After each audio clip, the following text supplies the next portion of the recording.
دوستو، حضرت عمر بن خطاب رضی اللہ تعالی عنہ کو فاتح بیت المقدس بھی کہا جاتا ہے۔ وجہ کیا بنی؟ وجہ یہ بنی کہ صحابہ کرام جب بیت المقدس فتح کرنے کے لیے وہاں پہنچے جہاد کرنے کے لیے، تو بیت المقدس کے متولیان نے کہا کہ ہم اہل کتاب ہیں، حضرت عیسیٰ علیہ السلام کے ماننے والے ہیں، ہماری ایک شرط ہے کہ اگر وہ آپ پوری کر دے تو ہم بغیر جنگ و جدال کے آپ کے ہاتھوں میں چابیاں دے دیں گے۔ تو انہوں نے کہا کہ وہ کیا شرط ہے؟ متولیان بیت المقدس نے کہا کہ ہماری یہ شرط ہے کہ آپ نے اپنے بادشاہ کو یہ پیغام دے دے کہ وہ آئے یہاں پر تو ہم انہی کے ہاتھوں میں چابیاں دیں گے۔ اب جب یہ بات حضرت عمر بن خطاب رضی اللہ تعالی عنہ کو پہنچتی ہے تو مدینہ منورہ سے بیت المقدس کا سفر شروع کرتے ہیں اور ساتھ ایک سواری لیتے ہیں۔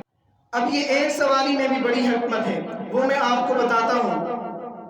حضرت عمر بن خطاب رضی اللہ تعالیٰ عنہ اپنے غلام اسلم کو ساتھ لیے چلتے ہیں۔ یہ اسلم وہ ہے کہ ان کے بیٹے زید بن اسلم بہت بڑے تابعی گزرے ہیں، تو ان کو ساتھ لیے چلتے ہیں اور کہتے ہیں کہ بھائی ہم نے ایک سواری لینی ہے، دو نہیں لینی، ایک سواری لینی ہے۔ کبھی میں سواری پر ہوں گا، آپ نے مہار پکڑ کر چلنا ہے، اور کبھی آپ سواری پر بیٹھیں گے، میں مہار پکڑ کر چلتا رہوں گا۔ یہ میرے بھائیوں دوستوں ایک محلے سے دوسرے محلے تک جانے کا سفر نہیں تھا، ایک شہر سے دوسرے شہر جانے تک کا سفر نہیں تھا، ایک صوبے سے دوسرے صوبے تک جانے کا سفر نہیں تھا، بلکہ ایک ملک سے دوسرے ملک جانے کا سفر تھا۔ آپ نوٹ کر لیجئے کہ مدینہ منورہ سے فلسطین تک، بیت المقدس تک کتنا سفر ہے؟ ہوائی سفر، لیکن آپ نے ساتھ ساتھ زمینی سفر کا بھی احاطہ کرنا ہے، کیونکہ یہ سفر زمینی سفر تھا۔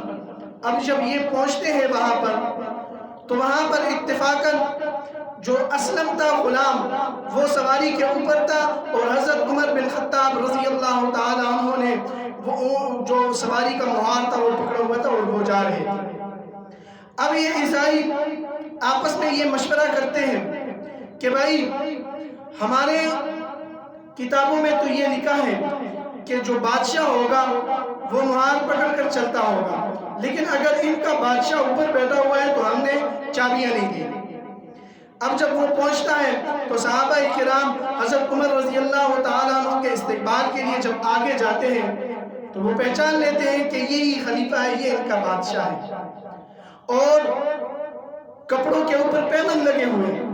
تو میرے بھائیوں دوستو حضرت عمر رضی اللہ تعالیٰ عنہ کو فاتح بیت المقدس اس وجہ سے کہا جاتا ہے۔ اور میں آپ کو ایک اور بات بھی سناؤں کہ حضرت عمر بن خطاب رضی اللہ تعالیٰ عنہ اگر دیکھا جائے تو فاتح بیت اللہ بھی ہیں۔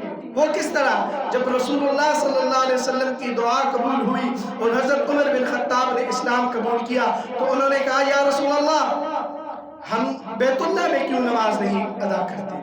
تو رسول اللہ صلی اللہ علیہ وسلم نے فرمایا کہ تمہاری قوم نہیں پڑھنے دیتی۔ حضرت عمر بن خطاب رضی اللہ تعالی عنہ نے عرض کیا یا رسول اللہ میں جاؤں اور میرا قوم جانے۔ حضرت بلال آگے ہوں گے اور اذان دیں گے اور نماز وہی ادا کی جائے گی۔ تو میرے بھائیوں دوستو آپ نے یہ بارہا سنا ہوگا کہ دینی شریعت میں یہ بات اور یہ قاعدہ ہے کہ جس نے بھی کسی نیکی کے کام کا آغاز کیا ہے تو اس کو قیامت تک اجر و ثواب ملتا رہے گا۔ تو میرے بھائیوں دوستوں اگر بیت اللہ میں کوئی نمازیں پڑھیں گے تو وہ حضرت عمر کے ثواب میں حضرت عمر کو بھی ثواب ملتا رہے گا، اور اگر بیت المقدس میں کوئی نمازیں پڑھتے رہے گا تو حضرت عمر کو بھی اس کا بھی ثواب پہنچتا رہے گا برابر کے برابر۔ تو میرے بھائیوں دوستو یہ وہ خلیفہ ہے جس نے 10 سال 6 ماہ 10 دن حکومت کی۔